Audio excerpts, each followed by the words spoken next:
శ్రీమద్ భగవద్గీతలో శ్రీకృష్ణుడు అర్జునుడికి ఉపదేశం ఇస్తున్నటువంటి సందర్భంలో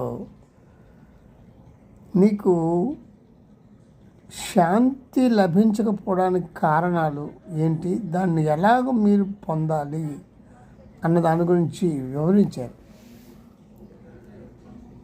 రజోగుణం నుంచి ఉత్పన్నమగు కామమే అశాంతికి కారణము. అప్పుడప్పుడు కామమే క్రోధ రూపమును దాల్చును. రాగద్వేషాలు కామక్రోధాలు అశాంతికి కారణము. కామముచే జ్ఞానమును కోల్పోవుదురు. కామమే భోగముల ఎడల తృష్ణను పెంచి అంతఃకరణమును విక్షిప్తము చేయను. అధికారము, ఆధిక్యత, ఐశ్వర్యము, అభిజాత్యము, కీర్తి, ప్రతిష్టలు, మెప్పు, గౌరవము, ప్రచారము పొందుటకు చేయుబడు కర్మలు ఇవన్నీ కూడా రాజస కర్మలు.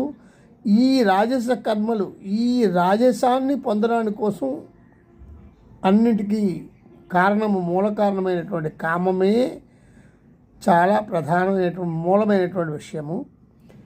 దీన్ని ఎలా నివారించాలి అంటే ఇంద్రియములను అదుపులో ఉంచుకొని కామమును నీ నుంచి పారద్రోలవలెను. దానికి అభ్యాసము అవసరము. అభ్యాస వైరాగ్యములే దీనికి సాధన మార్గాలు. మనస్సును పరమాత్మ యందు లగ్నము చేయవలెను.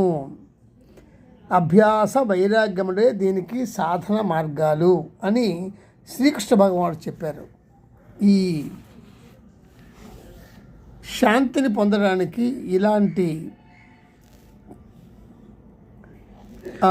దీని గురించి మనస్సును మళ్లించి పరమాత్మ యందు లగ్నము చేయవలను.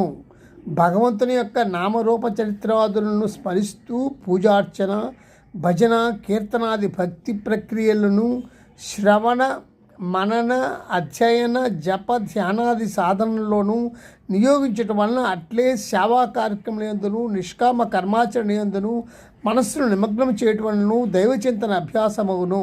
ఇక కామమునకు మనస్సు యందు నివసించుటకు తావుండదు. కామము ఎంత వినాశకారమైనట్టుదో భగవానుడు మాటి మాటికి సావధాన పడుడని ప్రజలను హెచ్చరిస్తూ ఉండేవారు. హెచ్చరించుండెను.